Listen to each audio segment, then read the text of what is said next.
काही दिवसांपूर्वी चाळीसगाव शहरात अनधिकृत बॅनरमुळे एका सामाजिक कार्यकर्त्याला आपल्या जीवाशी मुकावं लागल्यानं नगर परिषद चाळीसगाव तसंच शहर पोलीस स्टेशन यांच्या वतीनं दिनांक 24/12/2024 रोजी बैठक घेऊन चाळीसगाव शहर पोलीस स्टेशन हद्दीतील अवैध डिजिटल बॅनर, होर्डिंग, फ्लेक्स तयार करणारे व लावणारे यांच्या विरोधात कारवाई करण्यात येईल अशा प्रकारच्या सूचना बॅनर प्रिंट धारकांना तसंच बॅनर लावणाऱ्यांना देण्यात आली होती।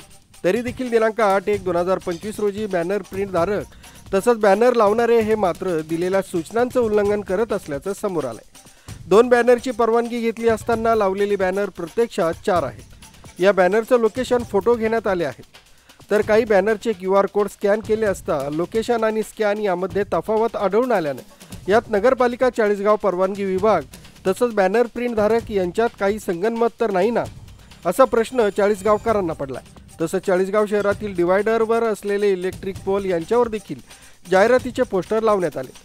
या पोस्टरांमुळे वाहन चालकांचं त्याकडे लक्ष जातं आणि लक्ष गेल्यानं दुर्घटना होण्याची शक्यता नाकारता येत नाही।